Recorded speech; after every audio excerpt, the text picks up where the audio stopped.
Le président américain Donald Trump a déclaré être prêt à bombarder massivement l'Iran. Trump est furieux que l'Iran ait refusé sa proposition pour un nouvel accord nucléaire. De plus, l'Iran finance les Houthis, semant le chaos dans la mer Rouge. Et le message de Trump est maintenant plus clair que jamais. Ça suffit! Les États-Unis se préparent à une guerre totale contre l'Iran, mais l'Iran croit qu'il peut riposter. Il dit qu'il est prêt à tout ce que les États-Unis peuvent lui lancer. La dernière escalade du conflit entre les États-Unis et l'Iran a commencé le 30 mars, lorsque Trump a donné une interview téléphonique à National Broadcasting Company News. Au cours de cette interview, Trump a mentionné plusieurs actions que les États-Unis pourraient envisager de prendre, y compris la mise en œuvre de tarifs secondaires contre les pays qui continuent d'acheter du pétrole à la Russie. Ces tarifs puniraient au moins les pays acheteurs eux-mêmes, Trump suggérant des tarifs entre 25 et 50%. Mais ces tarifs n'étaient pas le sujet principal de la conversation. Le sujet principal, dans le contexte des États-Unis et de son opération militaire active, était l'Iran. Trump a suggéré que son administration discutait avec les responsables iraniens de la possibilité de créer un nouvel accord nucléaire. Il a également souligné ce qui se passerait si l'Iran ne suivait pas. Trump a déclaré à National Broadcasting Company que sans accord, ils subiront des bombardements. Mais si aucun accord n'est conclu, il est possible que j'impose des tarifs secondaires sur eux, comme il y a 4 ans. Trump évoque ses réalisations lors de son premier mandat présidentiel.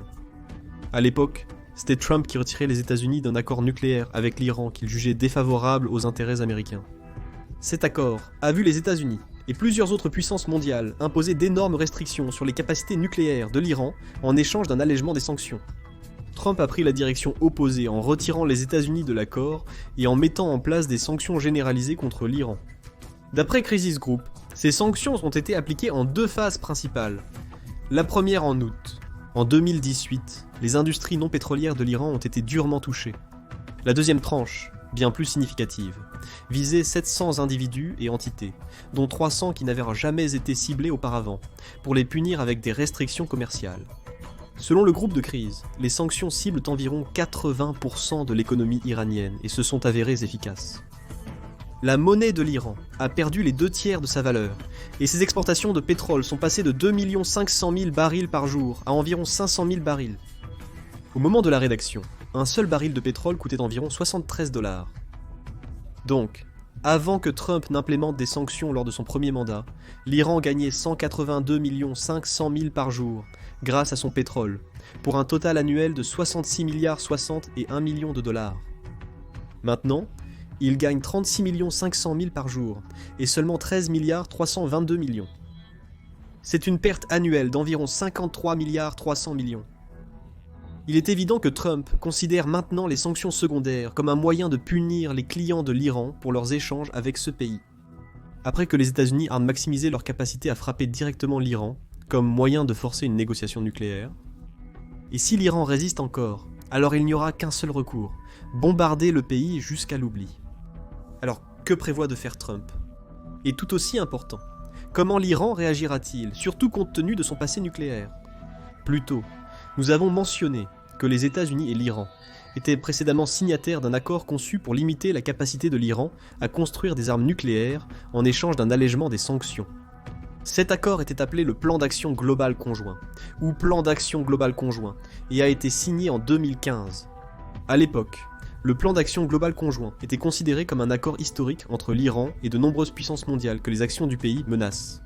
Les partisans de l'accord ont affirmé qu'il empêcherait l'Iran d'utiliser des armes nucléaires pour devenir la principale puissance au Moyen-Orient. Et le seul compromis serait l'allègement des sanctions économiques qui apporterait un peu plus d'argent dans les coffres de l'Iran.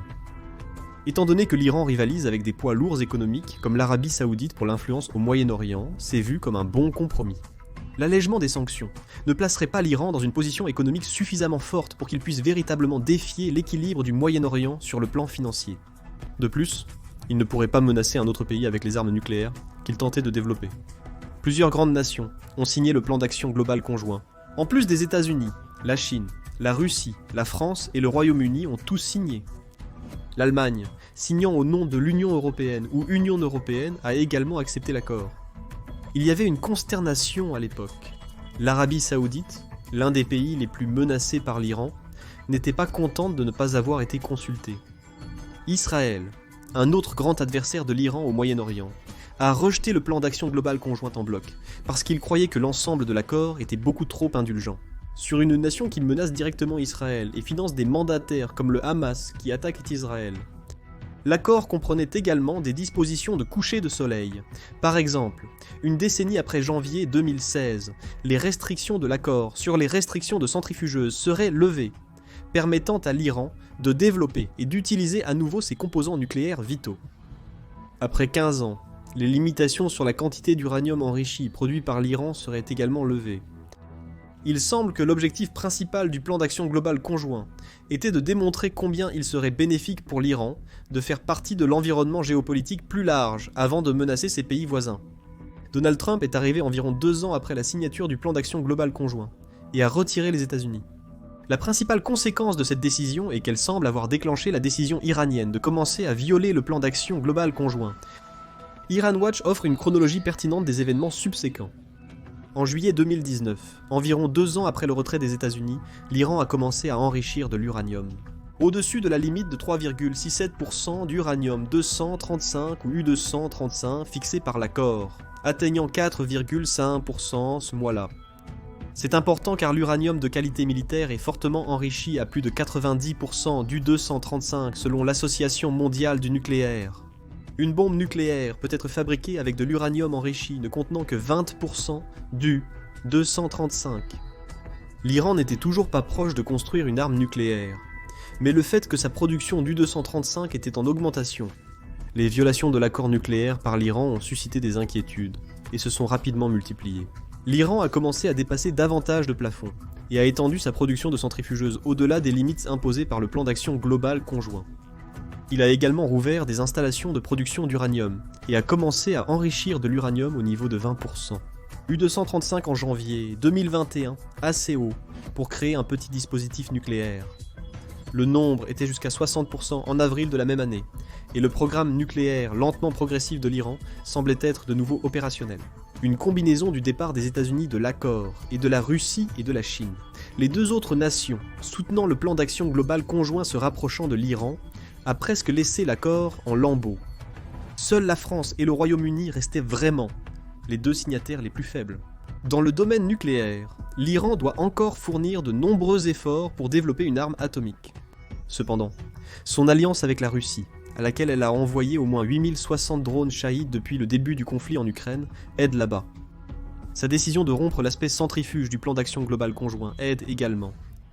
Si l'Iran peut faire fonctionner 3000 centrifugeuses, il pourrait lui falloir seulement quelques mois pour enrichir assez d'uranium pour un dispositif nucléaire. C'est un problème évident, que certains pourraient même attribuer à Trump. Quoi qu'il en soit, les États-Unis essaient maintenant de sévir durement contre l'Iran pour avoir à la fois violé les termes du plan d'action global conjoint et essentiellement fait mauvaise figure à Trump. Au cours de son 2e mandat, le président Trump a envoyé une lettre à l'Iran début mars en guise de réponse. Nous ne savons pas précisément ce que contenait cette lettre. Cependant, dans une interview avec Maria Bartiromo, Trump a dit ceci. « Je lui ai écrit une lettre disant « J'espère que vous allez négocier, parce que si... nous devons intervenir militairement, ce sera terrible pour eux. Avez-vous écrit une lettre à Khomeini ? Oui. Quand avez-vous envoyé la lettre hier ? Et vous avez dit que vous feriez mieux de négocier. Ou nous voulons que vous négociez. Je n'ai pas dit que vous feriez mieux. J'ai dit, j'espère que vous allez négocier parce que ce sera beaucoup mieux pour l'Iran. Et je pense qu'ils veulent obtenir cette lettre. L'autre alternative est que nous devons agir, car nous ne pouvons pas les laisser posséder l'arme nucléaire. Trump a déclaré avoir dit à l'Iran qu'il était temps de conclure un accord avec les États-Unis, malgré une formulation étrange. Un accord qui se situerait probablement en dehors du plan d'action global conjoint, qui existe toujours sous sa forme affaiblie. L'Iran affirme que la lettre de Trump est arrivée le 12 mars et qu'il refuserait de négocier avec les États-Unis, ce qui pose problème. Le président Massoud Pezeshkian a déclaré « Nous n'évitons pas les discussions. Cette rupture de promesse nous a causé des problèmes. Ils doivent prouver qu'ils peuvent rétablir la confiance. » En bref, lors de son premier mandat présidentiel, Trump a mis fin au premier accord entre l'Iran et les États-Unis. Qui peut prétendre que l'Iran ne violerait pas un second accord, ou même lui faire confiance pour mettre en place un accord juste pour le pays ? Ce rejet pur et simple de la lettre de Trump nous mène là où nous en sommes aujourd'hui. Trump menace l'Iran de bombardement s'il ne vient pas négocier. Comment Trump se prépare-t-il à cette campagne de bombardement ? Il semblerait que cela ait déjà commencé. Le 16 mars, des rapports ont signalé que Trump avait lancé une campagne de bombardement au Yémen. Le pays a été principalement contrôlé par le groupe militant Houthi pendant plusieurs années, les premières frappes de Trump ayant tué 53 personnes, dont 5 enfants. Selon les Houthis, l'objectif de Trump semble être de décapiter les Houthis, en éliminant les dirigeants du groupe et les installations militaires clés.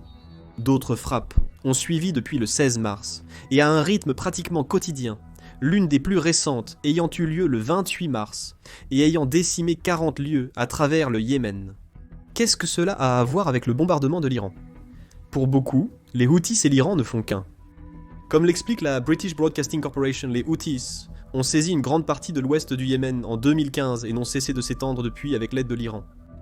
Les États-Unis déclarent que l'Iran arme et entraîne les militants Houthis. Cette aide a permis aux Houthis de commencer leur campagne d'assaut et de capture de navires commerciaux dans la mer Rouge, qui a commencé vers la fin de 2023.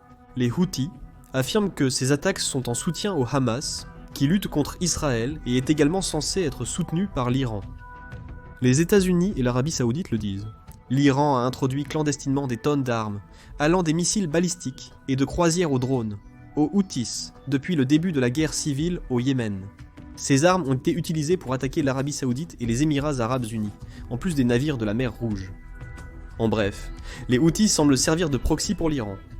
Le groupe agit dans l'intérêt de l'Iran, l'aidant à réaliser ses objectifs géopolitiques sans avoir à se salir les mains directement.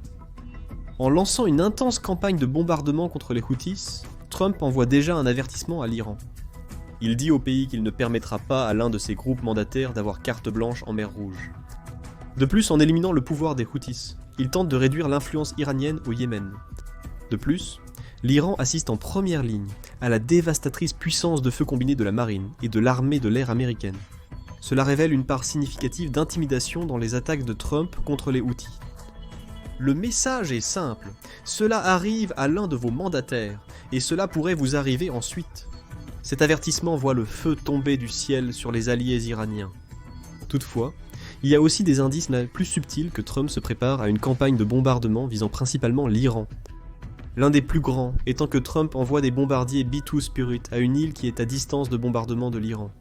Le 26 mars, le journal de la défense du Royaume-Uni a rapporté que les États-Unis ont déplacé au moins 7 de leurs bombardiers furtifs, B-2A Spirit, vers une île éloignée nommée Diego Garcia.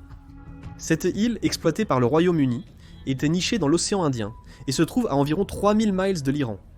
C'est suffisamment loin pour protéger les bombardiers de la famille de missiles iraniens Shahab 3, qui ont des portées d'environ 1200 miles, avec l'ajout d'avions de ravitaillement aérien américains à l'île.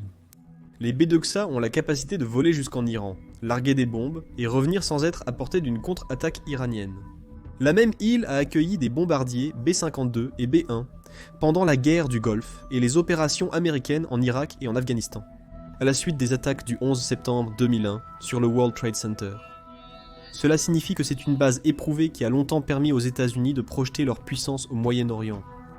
Maintenant, c'est précisément ce que Trump fait en stationnant des B-2 aérospatiales sur l'île. Ici un rapport du 20 mars provenant de la zone de guerre où TWZ est à prendre en compte.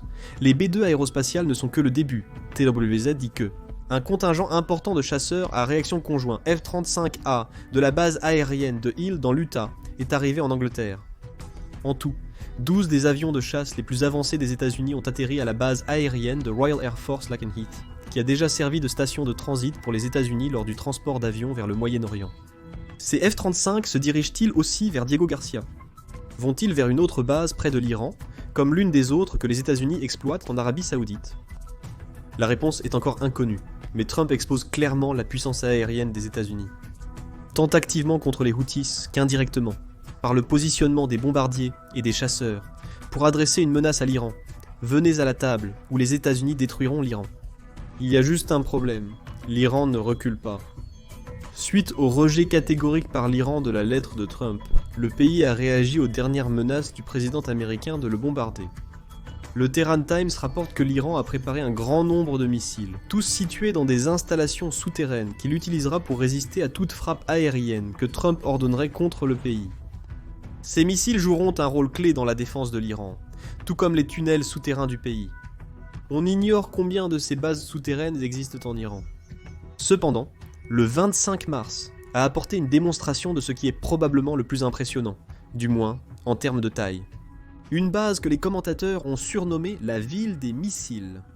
TWZ dit qu'une vidéo de 85 secondes partagée par l'Iran montre à quel point cette base est profonde. Le chef des forces armées iraniennes, le major général Mohammad Hossein Bagheri, traverse l'installation pour offrir essentiellement une visite de ce qu'elle contient. Nous voyons plusieurs missiles iraniens, y compris le missile de croisière Pavel Land Attack et plusieurs Sejal, Khaybar Shaikan et Hajj Qassems. L'Iran a déjà utilisé ces missiles pour attaquer Israël. La vidéo suggère qu'ils sont tous prêts à être tirés sur tous les bombardiers que les États-Unis envoient vers son territoire. Cependant, TWC affirme que la vidéo n'est pas aussi menaçante que l'Iran l'espérait. La visite révèle plusieurs vulnérabilités flagrantes, notamment l'absence totale de portes anti-souffle séparant les différents stocks de munitions dans la ville des missiles. C'est un problème. Une frappe aérienne précise des États-Unis pourrait déclencher une réaction en chaîne d'explosions souterraines, alors que les missiles iraniens s'enflamment, suivis par l'allumage d'autres missiles qui ne sont pas sécurisés. Fait intéressant. TWZ rapporte que des vidéos similaires présentant d'autres bases de missiles souterraines de l'Iran ont déjà montré des portes anti-souffle en fonctionnement. Soit l'Iran n'a pas construit les missiles dans la ville, soit il les cache, soit la construction n'est pas terminée.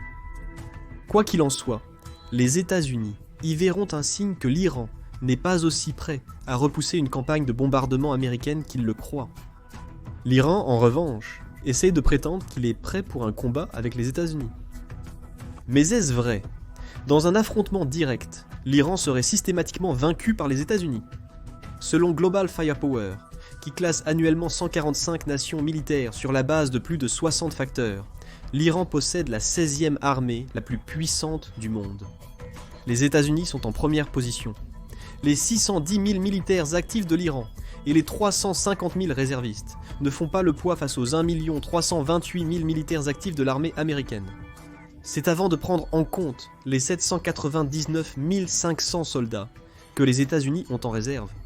Dans chaque catégorie qui compte, l'Iran perd. Il a 550 et un avion contre 13 043 pour les États-Unis.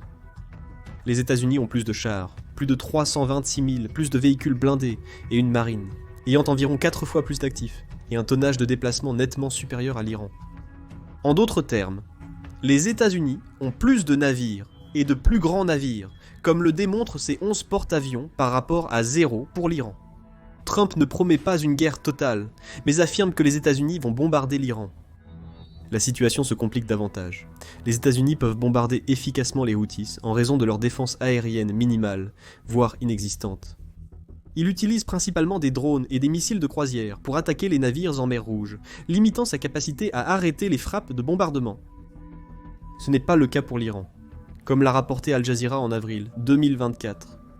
L'Iran alloue une part importante de son budget militaire au développement de missiles et à l'amélioration de ses défenses aériennes. C'est nécessaire. Les sanctions imposées au pays l'ont empêché de moderniser sa vieille force aérienne. Le pays utilise toujours des avions de chasse F-4 et F-5 fabriqués aux États-Unis, qui sont loin derrière tout ce que les États-Unis proposent aujourd'hui. Mais sur le front de la défense aérienne, l'Iran dispose de plusieurs systèmes nationaux et importés qu'il utilise pour créer une défense en couche contre les missiles et les bombes entrants. Le point culminant de cette défense multicouche est le Bavar 3-7-3, similaire en structure au S-300 de la Russie, bien que plus proche en fonctionnement du S-400. Selon l'Iran, le Vavar 373 peut apparemment verrouiller simultanément 60 cibles, à une portée maximale de 248 miles. Il ne peut tirer que sur 6 de ces 60 cibles, et les atteindra à une portée de 186 miles ou moins. Cependant, c'est là qu'interviennent les autres défenses antimissiles iraniennes.